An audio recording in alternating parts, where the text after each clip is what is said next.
April 8, 1943. 27,000 feet above Caen, France. The oxygen mask couldn't hide Oberleutnant Ralph Hermiken's smirk as he watched the ungainly silhouettes climbing laboriously toward his formation through the crystal-clear canopy of his Faller Wolf 190F5. The veteran ace of Jagdgeschwader 26 studied the American fighters making their combat debut over occupied Europe. "Die armies have sent us flying milk bottles," he transmitted to his wingman, unable to suppress his laughter at the sight of the massive Republic P-47 Thunderbolts struggling for altitude. Below them, 16 P-47C Thunderbolts of the 4th Fighter Group lumbered upward in tight formation. Their 2,000 horsepower Pratt & Whitney R-2800 double Wasp engines straining against their 7-ton weight. To German pilots accustomed to the sleek Spitfires and nimble Soviet fighters, these corpulent American machines appeared almost comical. Barrel-shaped fuselages topped with greenhouse canopies, wings that seemed too small for their massive bodies, propellers that dwarfed anything in the Luftwaffe inventory. What Hermisen didn't know, what none of the German pilots circling like wolves above could have imagined, was that they were witnessing the arrival of the weapon that would systematically destroy the Luftwaffe's fighter arm. Within 18 months, these flying milk bottles would transform from objects of derision into instruments of terror, their 8.2 Browning machine guns becoming the most feared sound in German skies. The mathematics of destruction were already loaded in those broad wings. 3,400 rounds of ammunition, a combined rate of fire of 6,000 rounds per minute, enough concentrated firepower to saw messes in half in less than 2 seconds. The transformation began that April morning when Major Donald Blay, commanding the 335th Fighter Squadron, spotted the German formation positioning for attack. The former Eagle Squadron veteran, who had transferred from RAF Spitfires just weeks earlier, understood what his men didn't yet know: that survival in the P-47 required abandoning everything they thought they knew about air combat. The Thunderbolt represented a radical departure from conventional fighter design philosophy. While the Germans had pursued lightweight interceptors optimized for climb and turn performance, Republic Aviation had created something unprecedented: a high-altitude juggernaut that used mass, power, and firepower to redefine the rules of aerial warfare. Among the 56 American pilots spread across the French sky that morning were men who would become legends, future aces whose names would strike fear into Luftwaffe hearts. But on April 8, 1943, they were novices in an untested machine, facing the most experienced fighter force in the world. The Germans had been fighting continuously since 1939 with veterans of Poland, France, Britain, and Russia. The Americans had been in combat for exactly 0 days. This story is about how industrial logic defeated tactical brilliance, how quantity and quality merged into overwhelming superiority, and how German pilots' laughter turned to terror as they discovered what synchronized Browning machine guns could do to an aircraft at 400 yards. The Republic P-47 Thunderbolt had emerged from a June 1940 panic. As German fighters swept across France, Alexander Karpf, Republic Aviation's Georgian-born chief designer, received urgent specifications from the U.S. Army Air Corps. They wanted a high-altitude interceptor capable of matching the Luftwaffe's best. What Cartelli designed instead was a monster that redefined the possible. "It will be a dinosaur," Cartelli admitted to his design team, "but it will be a dinosaur with good proportions." The XP-47B prototype that first flew on May 6, 1941 shocked everyone who saw it. At 9,900 empty, it weighed 65% more than its predecessor, the P-43 Lancer. The massive turbo supercharger system, with its complex ducting running through the rear fuselage, gave it an almost pregnant appearance. Test pilots approaching it for the first time invariably asked the same question: "This thing actually flies?" Not only did it fly, it flew like nothing else at altitude. The Pratt & Whitney R-2800 double Wasp engine, an 18-cylinder radial producing 2,000 horsepower, could maintain full power at 27,000 feet, where German fighters gasped for air. The turbo supercharger fed by exhaust gases delivered sea-level performance in the stratosphere where the air was too thin for conventional superchargers. Major Hubert Hubska, commanding the 56th Fighter Group training at Bridgeport, Connecticut, initially despised the aircraft. His unit lost 18 pilots and 41 aircraft in training accidents between September 1942 and January 1943. The P-47 killed more Americans in training than Germans would in the first months of combat. It ground looped on landing, torque rolled on takeoff, and dove with such enthusiasm that pilots discovered compressibility, their controls freezing as shock waves formed on the wings. But those who mastered it discovered something extraordinary. Lieutenant Robert Johnson, a farm boy from Oklahoma who would become one of America's top aces with 27 victories, described his first flight. It was like strapping yourself to a locomotive. The power was unbelievable. You didn't fly it, you aimed it. The first combat encounters in April and May 1943 confirmed every German prejudice. The P-47S couldn't turn with the Fowler-Wolf 190s, couldn't climb with the Messid 109s, couldn't match their nimble handling at medium altitudes. Luftwaffe pilots quickly developed tactics to exploit these weaknesses, attacking from below where the heavy Thunderbolts struggled, forcing turning fights where agility mattered more than firepower. Hutchman Isef Pips Priller, commanding officer of Yakashvada 26, reported to headquarters after his first encounter. The new American fighter is meat for the slaughter. It flies like a truck, turns like a freight train, and climbs like a pregnant cow. Our boys are calling them Indiana, fat targets pretending to be warriors. The statistics seem to confirm German confidence. In their first month of operations, the American fighter groups lost 14 Thunderbolts for only 3 confirmed German kills. The RAF, observing from their Spitfire squadrons, quietly suggested the Americans might reconsider their choice of mount. British pilots joked that the best evasive maneuver in a P-47 was to unstrap and run around the roomy cockpit. But something strange was happening in those early encounters that German intelligence failed to notice. The P-47s that were shot down had absorbed incredible punishment before falling.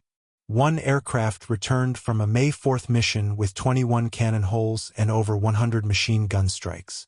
Damage that would have disintegrated a Messerschmitt or Spitfire. The massive radial engine lacking vulnerable coolant systems shrugged off hits that would have stopped a liquid-cooled fighter cold. More significantly, when P-47s did get their guns on target, the results were catastrophic. The Thunderbolt's weapons battery created a convergence zone of destruction that German pilots had never experienced.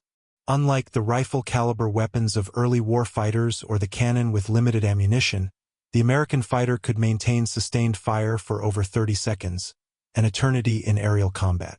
The event that would begin changing German perceptions occurred on June 26, 1943 over Lazo, France. It involved 2nd Lieutenant Robert S. Johnson of the 61st Fighter Squadron and an encounter that would become legendary on both sides of the conflict. Johnson's formation of 48 P-47s was returning from escort duty when they were bounced by 16 Fowler-Wolf 190s from 2/AGS 26 led by Headman Wilhelm Ferdinand Galland, younger brother of the famous Adolf Galland. The Germans executed a perfect attack, diving from the sun with overwhelming speed advantage. Johnson's Thunderbolt flying at the rear of the formation was caught in the crossfire of multiple attackers, taking catastrophic damage in the first seconds of combat. 2,120 mm cannon shells exploded across his aircraft. The canopy shattered, hydraulic fluid sprayed into the cockpit, the engine cowling was torn away, and fire erupted behind the instrument panel. Johnson, wounded in the nose and leg by shrapnel and bullet fragments, tried to bail out, but discovered the canopy was jammed. A 20 mm shell had exploded in the canopy track, welding it shut. He was trapped in a dying aircraft at 27,000 feet. What happened next defied every assumption about combat damage tolerance. Despite having no forward visibility through the oil-covered windscreen, a barely functioning engine that shook violently and controls that responded only intermittently, Johnson managed to level the aircraft and point it toward England. The P-47 continued flying with damage that would have reduced any other fighter to falling debris. Then it got worse. A lone Focke-Wulf 190 flown by an unknown pilot from 2/JG-26 discovered the crippled Thunderbolt limping toward the channel at less than 170 miles per hour. Historical research has never definitively identified this pilot, though several names have been proposed based on German combat reports from that day. What followed was one of the most extraordinary encounters in aerial warfare history. The German pilot positioned himself behind Johnson's P-47 and opened fire with his 420 mm cannon and two 13 mm machine guns. Johnson, unable to evade, could only huddle behind his armor plate and pray. The Thunderbolt absorbed the entire cannon ammunition load. Then the German repositioned and fired again, this time with only his machine guns. The cannon ammunition exhausted, the German pilot pulled alongside, staring in disbelief at the flying wreck. Johnson could see his face clearly, young, blonde, his expression shifting from confidence to confusion to something approaching fear. The German repositioned and emptied his remaining machine gun ammunition into the Thunderbolt. Still, it flew. He pulled alongside again, shook his head in apparent amazement, gave an informal salute, and peeled away, presumably out of ammunition. Johnson's P-47 landed at Manston with its engine failing on the runway. The crew chief stopped counting bullet holes after reaching 200. One cannon shell had exploded inches from Johnson's head. Another had detonated against the armor plate behind his seat. The engine had taken direct hits. The control cables were partially severed. 3 of the 4 main longerons, the structural backbone of the fuselage, were shot through. Yet the aircraft had brought him home. The survival of Johnson's aircraft sent shock waves through both air forces. American engineers studying the wreckage realized they had underestimated their own creation. German intelligence receiving combat reports from 2nd Section of Jagdgeschwader 26 initially refused to believe it. No aircraft could absorb that much punishment, but testimony from multiple pilots confirmed the impossible. The Thunderbolt had taken everything the Luftwaffe's best fighter could deliver and survived. By July 1943, American pilots were learning to exploit the P-47's true strengths. Lieutenant Colonel Hubert Zena, the 56th Fighter Group commander, had discovered the secret through brutal trial and error. Don't turn with them. Don't climb with them at low altitude. Use your weight. Use your power. Use your guns. The Thunderbolt's massive weight, initially seen as a disadvantage, became a weapon. In a dive, nothing could catch it. From 30,000 feet, a P-47 could reach 550 miles per hour, faster than any German fighter could achieve, even in a vertical dive. This speed could be converted to altitude in a zoom climb that left pursuing fighters helplessly behind. Captain Walker Bard Mahurin, who would become one of the first American aces in Europe, developed what became known as the boom and zoom tactic, though pilots called it the Thunderbolt turkey shoot. Instead of engaging in traditional dogfights, P-47 formations would climb to 30,000 feet, higher than German fighters could effectively operate. When Luftwaffe fighters appeared below, the Thunderbolts would roll inverted and dive, reaching speeds that made deflection shooting impossible for defending Germans. At the bottom of these dives, the American heavy machine guns would speak. German pilots who survived described it as facing a wall of lead, the combined firepower creating an impenetrable zone of destruction. Aircraft caught in this convergence pattern didn't just fall, they disintegrated. The true revelation of American firepower came during the August 17, 1943 dual raid on Schweinfurt and Regensburg, the deepest penetration into Germany attempted to that date. This mission would demonstrate both the P-47's limitations, its range even with drop tanks, and its terrifying effectiveness when employed properly. Major David Schilling, leading the 62nd Fighter Squadron, encountered a formation of Messerschmitt 110 destroyer aircraft positioning to attack B-17s with their heavy cannon and rocket armament. The twin-engine German fighters, heavily armed but less maneuverable, were the Luftwaffe's specialized bomber killers. Schilling's flight of 4 Thunderbolts rolled into their attack dive from 28,000 feet. Unifizia Heinrich Roth, a gunner in one of the Mi-10s who survived, later recounted in AP interrogation. The American fighters came down like hammers from heaven. I opened fire at 800 m. Good hits. I saw them strike the fighter's wing. The P-47 didn't even wobble. Then he fired. The aircraft ahead of us simply came apart. Not shot down, destroyed. Wings separated from fuselage, tail severed, the crew compartment shredded into metal confetti. In 2 seconds, a 110 became nothing. 8 Mess's 100s and 10s were destroyed in less than a minute. The German pilots had never experienced such concentrated firepower. Each P-47 carried 425 rounds per gun, 3,400 rounds total, weighing nearly 900 pounds. At convergence distance, typically set at 300 yards, all 8 guns' ballistic paths intersected in a zone roughly 6 feet in diameter. Anything in that zone faced 100 inches projectiles per second, each traveling at 2,900 foot-pers. The ammunition itself was a revelation of American industrial capacity. While German fighters struggled with limited cannon ammunition, typically 120 to 200 rounds for a 20 mm weapon, American pilots could maintain fire for over half a minute. The standard combat load mixed armor-piercing incendiary tracer, and standard ball ammunition in patterns designed to both destroy and ignite.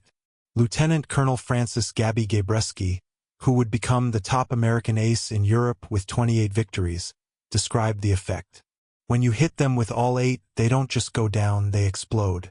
I saw a 109 literally cut in half, the tail falling one way, the nose and wings another. The pilot never knew what hit him. By September 1943, the Luftwaffe was discovering another horrifying reality about the P-47. Its performance improved dramatically with altitude while German fighters suffered.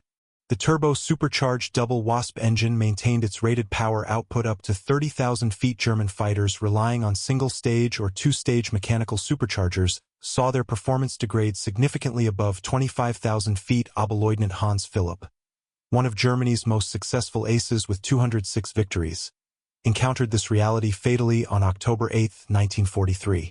Leading Jagdgeschwader 1 against a B-17 formation at 28,000 foot over Bremen, Philipp found his Wolf 196 sluggish and unresponsive in the thin air. The BMW 801 engine, powerful at medium altitudes, was gasping for oxygen nearly 6 miles above the Earth. When P-47S of the 56th Fighter Group dove on his formation from 32,000 feet, the German fighters were sitting ducks. Robert Johnson, now an experienced combat pilot on his way to ace status, was flying at 31,000 feet when he spotted Philipp's distinctive Focke-Wulf with its elaborate nose art. Johnson's combat report was clinical, opened fire at 300 yards, 30 degrees deflection. Observed strikes along entire fuselage. Enemy aircraft exploded.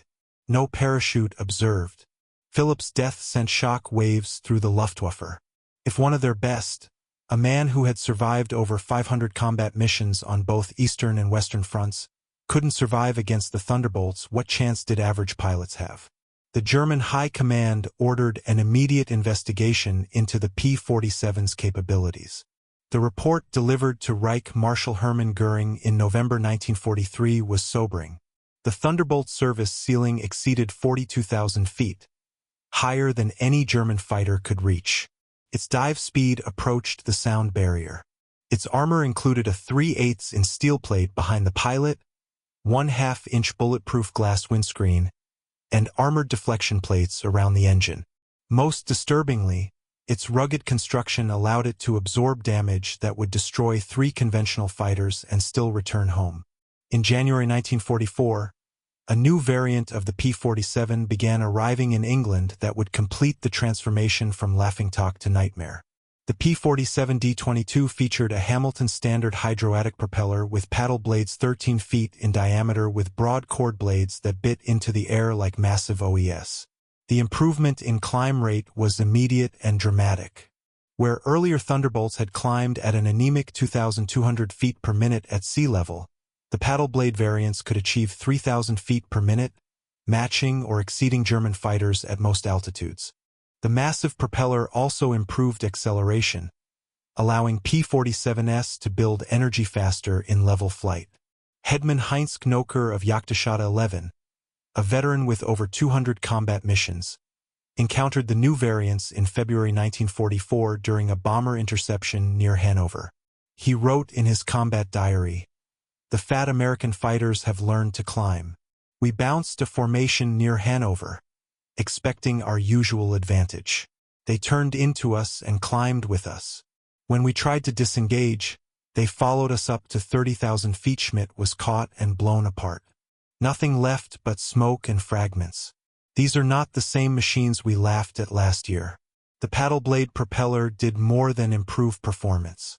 It changed the sound of the Thunderbolt. The distinctive thundering roar created by the blade tips reaching supersonic speeds could be heard from miles away. German ground troops reported being able to identify approaching P-47s by sound alone. A deep threatening rumble that meant death from above. They began calling it Donnerschlag thunderclap. By March 1944, P-47s equipped with external fuel tanks could escort bombers deep into Germany. The standard configuration carried two 108 gallons wing tanks or a 75 gallons belly tank, extending range to over 1,000 miles. With the paddle blade propeller providing improved performance even when loaded, Thunderbolts could fight on equal terms immediately after dropping tanks. The Luftwaffe's response was to concentrate on the bombers, hoping to inflict enough losses to stop the American daylight campaign. But this required flying through the P-47 escort screen, an increasingly suicidal proposition.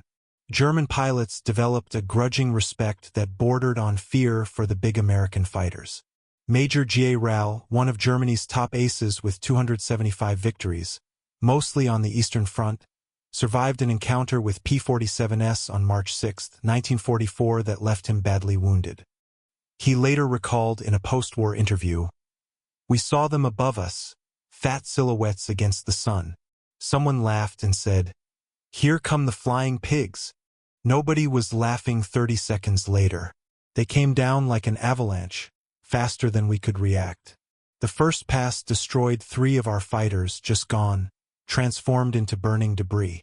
Their guns didn't fire in bursts like ours. They poured out solid streams of fire. Getting caught in that stream meant instant death." The escort missions revealed another P-47 advantage: endurance. While German fighters operated at maximum power settings that consumed fuel rapidly, the big American radials could cruise efficiently at high altitude. Thunderbolts could remain with the bombers for hours, rotating top cover while maintaining enough fuel for combat and return. As more P-51 Mustangs arrived to take over long-range escort duties in spring 1944, P-47 units increasingly focused on ground attack, a role that would make them the most feared aircraft in the German arsenal. The transition began in earnest in April 1944 as the Allies prepared for the invasion of France. The Thunderbolt's heavy machine gun battery proved equally effective against ground targets. The standard armor-piercing incendiary ammunition could penetrate the top armor of most German vehicles, while the sheer volume of fire could destroy soft targets in seconds. A 2-con burst put 160 half-in projectiles into a target area the size of a truck. But it was the addition of bombs and rockets that transformed the P-47 into a true multi-role monster. The D-25 variant could carry 2 1,000-pound bombs under the wings and a 500-pounder under the fuselage, a bomb load equal to early war medium bombers. Later variants added zero-length rocket stubs for 10 5-inch high-velocity aircraft rockets HVRs, each equivalent to a 105 mm artillery shell. Oberst Hans von Luck, commanding the 125th Panzer Grenadier Regiment during the Normandy campaign, experienced P-47 ground attacks firsthand. They came in low, so low you could see the pilots' faces. The sound was terrifying. Engines roaring, rockets screaming. Then the hammer of those heavy machine guns. A column of our trucks simply ceased to exist. 20 vehicles transformed into burning wreckage in one pass. The psychological effect on the men was devastating. They called them Jabos, fighter bombers. But these were something beyond that. They were flying artillery with the accuracy of snipers. On June 6, 1944, the Luftwaffe discovered how completely the balance of power had shifted.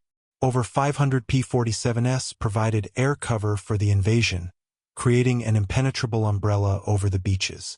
German fighters attempting to reach the landing zones were massacred. Oberleutnant Wolfgang Fischer of Jagdstadt, one of only 3 German pilots to reach the beaches that day, reported the sky belonged to the Americans. Thunderbolts were stacked from sea level to 30,000 feet. We tried to break through at dawn. 12 fighters from our grouper.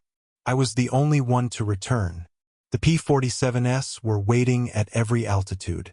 You couldn't climb over them, couldn't dive under them.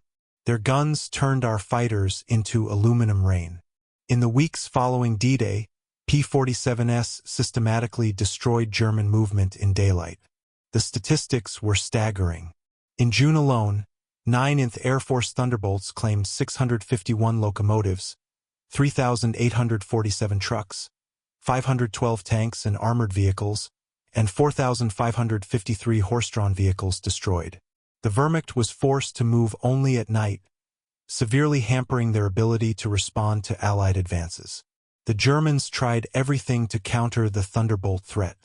They reinforced vehicle armor, deployed more anti-aircraft guns, developed new camouflage techniques. Nothing worked. The P-47's combination of speed, armor, and firepower made them nearly unstoppable. Even the feared 88mm flak guns struggled to track the fast-moving fighters at low altitude. While devastating Europe, the P-47 was simultaneously proving its worth in the Pacific theater. The 348th Fighter Group operating from New Guinea discovered that the Thunderbolt's qualities were perfectly suited to the vast distances and harsh conditions of the Pacific War.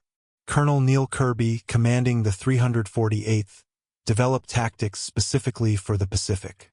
On October 11, 1943, Kirby led 4 P-47s against 40 Japanese aircraft over Wewak, shooting down 6 enemy planes himself in a single mission, earning him the Medal of Honor. The Japanese, accustomed to fighting nimble but fragile American fighters, were unprepared for the P-47's combination of firepower and durability. Japanese ace Saburo Sakai, who encountered P-47s over New Guinea, later wrote, "We called them monsters. Our 20mm cannon, which could destroy a P-40 with a few hits, seemed to have no effect. I put dozens of rounds into one Thunderbolt and watched it fly away. Their return fire was terrifying. Streams of heavy bullets that tore aircraft apart.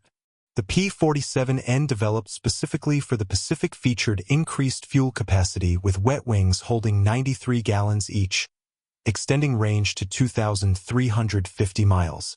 This variant would escort B-29s to Japan, proving that the short-legged fighter of 1943 had evolved into a true long-range weapon.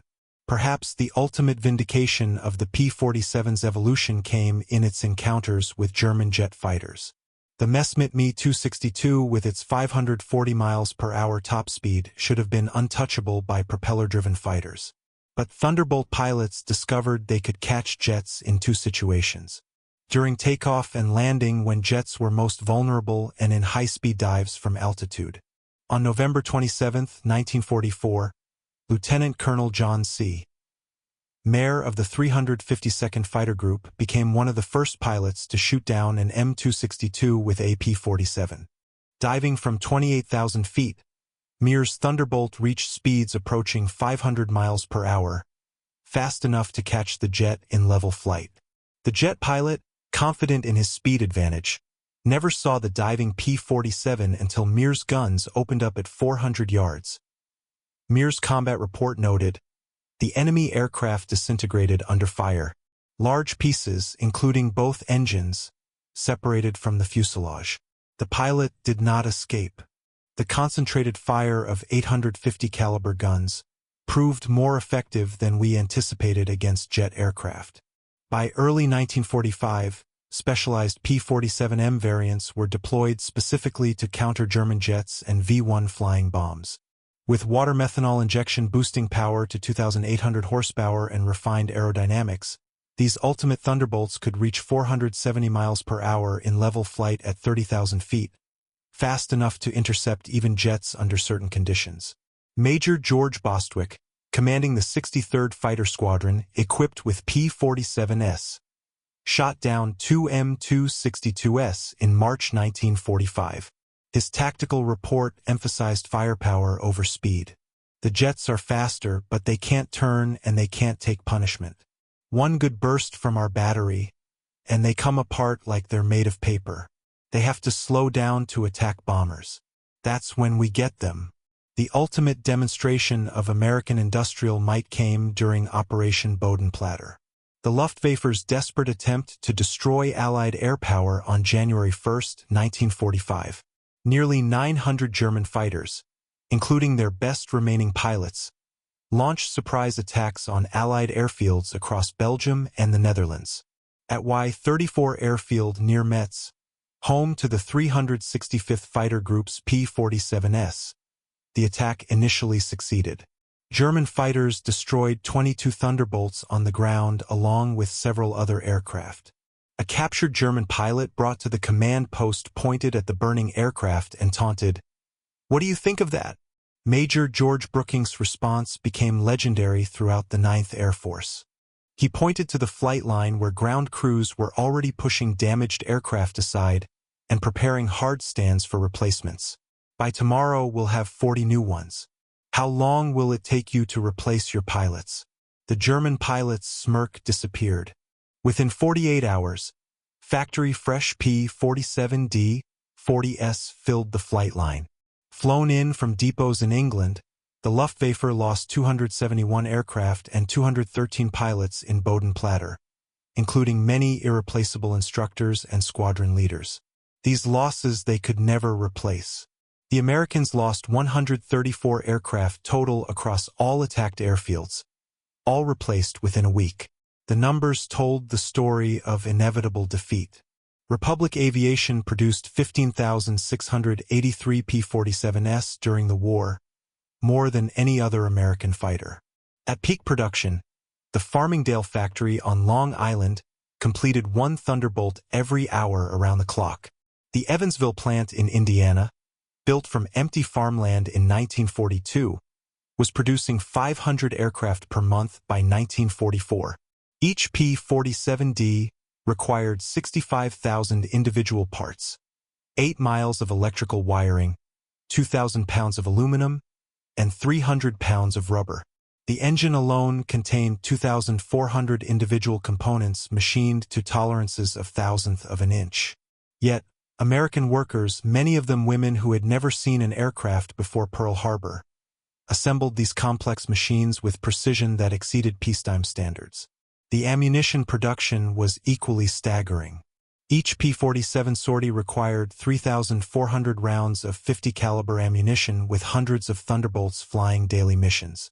Ammunition consumption exceeded 10 million rounds per month by mid-1944. The Lake City Arsenal in Missouri, one of several ammunition plants, produced 30 million rounds monthly.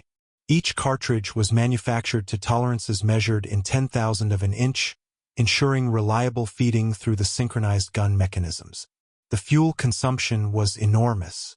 Each Thunderbolt burned 100 gall per hour in normal flight, up to 300 gall in combat with water injection engaged. The 9th Air Force alone consumed over 25 million gallons of aviation fuel monthly by late 1944. All of it shipped across the Atlantic in tankers that were themselves products of American mass production. Even more impressive than aircraft production was pilot training. By 1944, the United States was graduating 30,000 pilots annually from advanced training, more than Germany had trained in the entire war. Each P-47 pilot received a minimum of 400 hours of flight training before entering combat, including 100 hours in advanced fighters. German pilots, by contrast, were entering combat with less than 100 hours total time by war's end. The quality showed in combat. American pilots arrived in Europe trained in formation flying, instrument navigation, gunnery, and tactics. They had practiced against captured German aircraft, understanding their enemy's capabilities and limitations. They knew their aircraft systems intimately, having studied technical manuals that German pilots never received.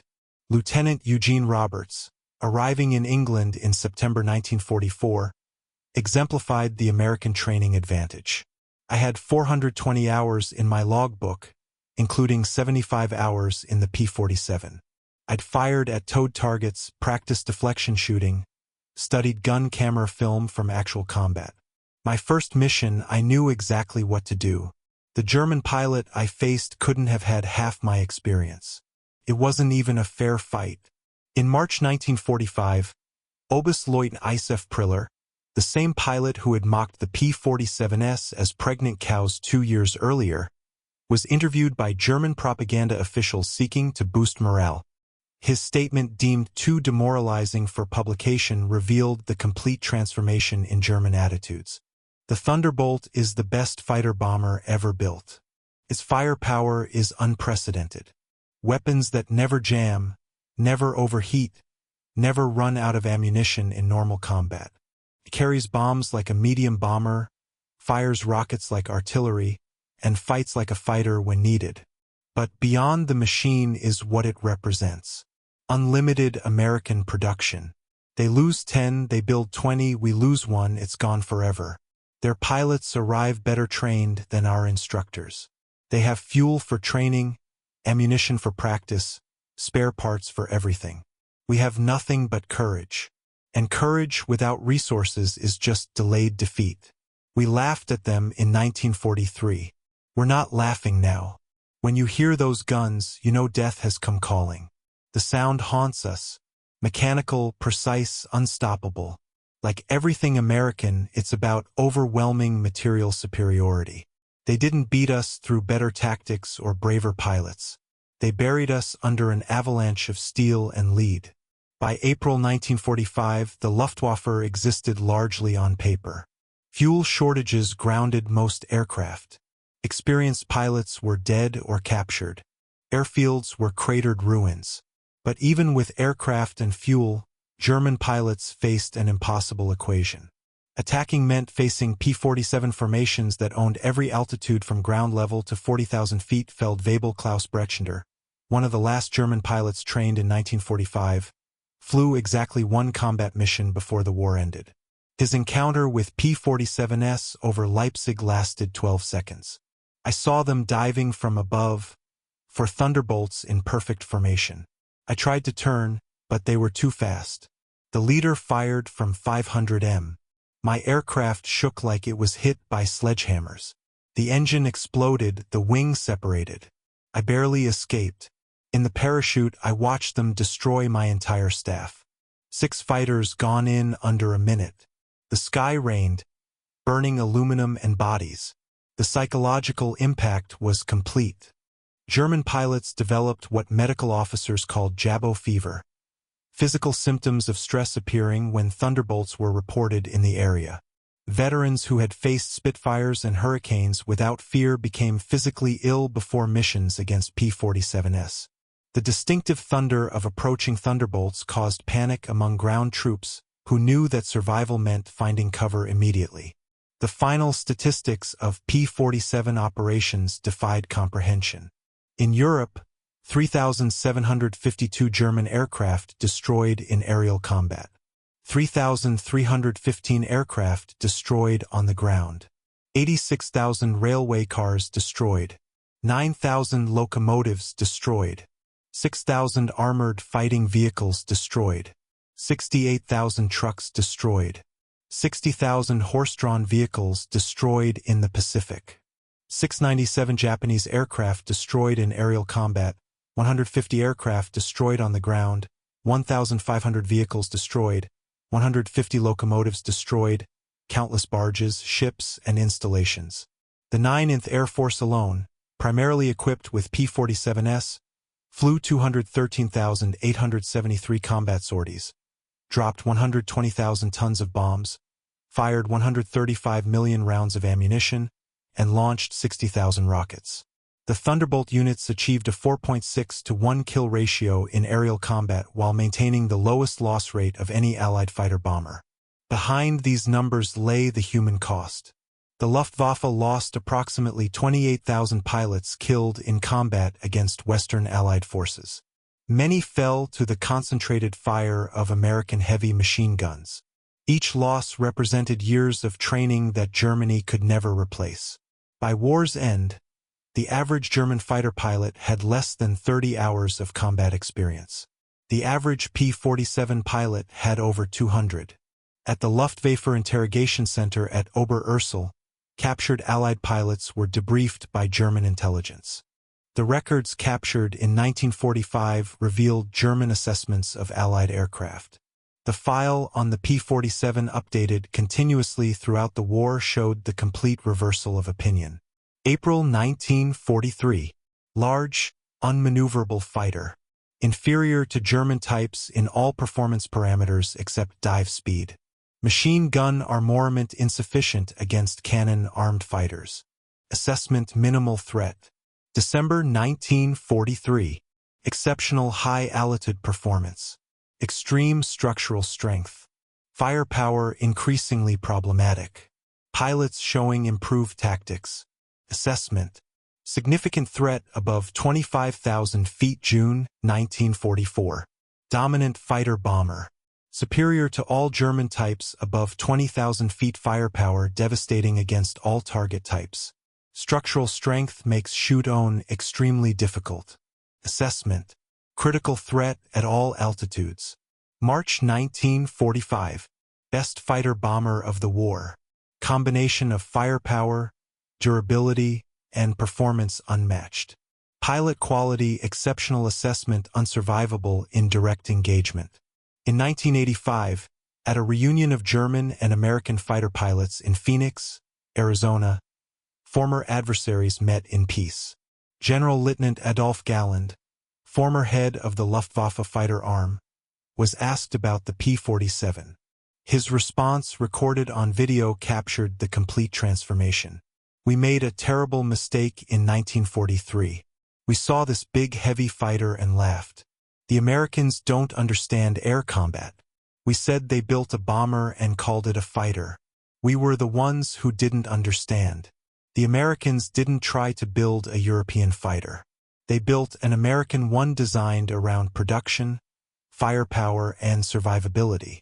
They understood that in a war of attrition, the plane that could take punishment and deliver devastating firepower would win. They were right.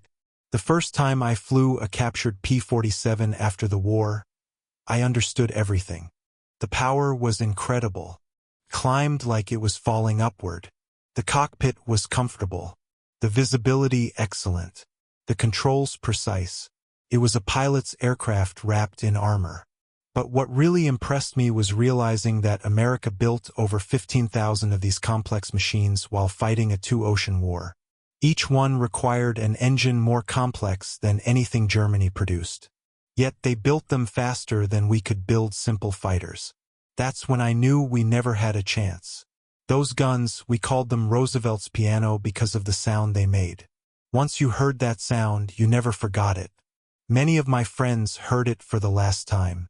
The P-47 didn't just defeat the Luftwaffe, it destroyed it. The P-47's design represented American industrial philosophy perfectly.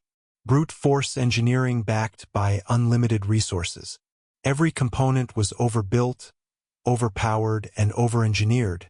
The wing spars could support 40,000 pounds, 3 times the aircraft's loaded weight.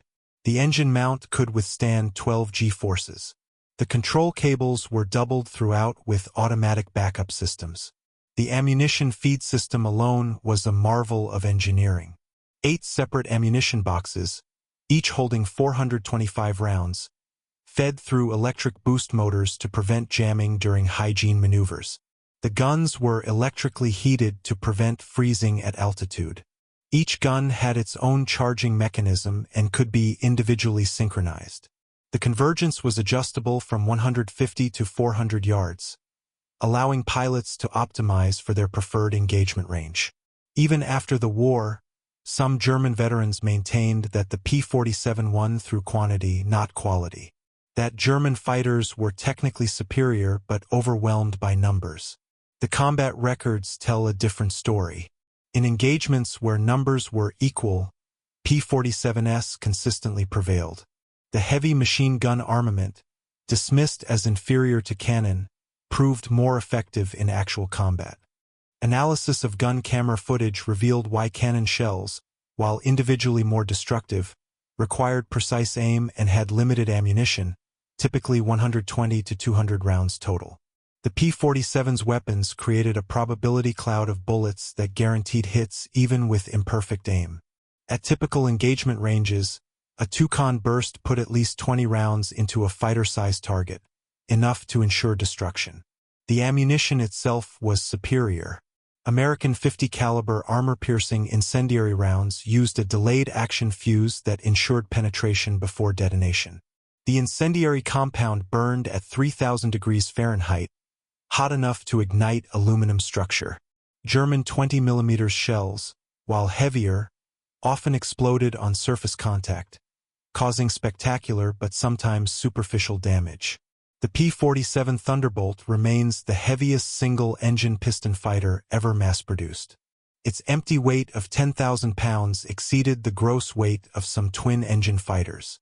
Its engine produced more power than entire bomber formations from the previous war. Its weapons delivered more firepower than a squad of infantry. Yet, it was built by the thousands, flown by kids barely out of high school, and maintained under combat conditions by mechanics who learned their trade in weeks. The transformation of German opinion from mockery to terror took less than 2 years. In that time, the flying milk bottle became the most feared aircraft in the Luftwaffe's experience. Veterans who had faced Spitfires, Hurricanes, and Soviet Yaks without flinching spoke of P-47s in hushed tones decades after the war. At the United States Air Force Museum in Dayton, Ohio, a restored P-47D sits among other legendary fighters. Its placard lists specifications and battle honors, but the real story is told by a small display case containing spent .50 caliber shells and a strip of gun camera film showing a Folly Wolf 190 disintegrating under fire. Below the display is a quote from an unnamed German pilot taken from a 1945 interrogation report. "We laughed when we first saw them. Fat, ugly American fighters that couldn't turn, couldn't climb, couldn't fight. We stopped laughing when we realized they didn't need to turn or climb. They just pointed those guns at you and you ceased to exist. The laughter died with our comrades." The P-47 Thunderbolt entered combat as an object of derision and ended the war as an instrument of annihilation. In between, 8 synchronized Browning machine guns rewrote the rules of aerial warfare and buried the Luftwaffe under an avalanche of lead. German pilots had laughed at the ungainly American fighter in April 1943. By May 1945, there were no German pilots left to laugh. The thunder had spoken, and the sky belonged to America.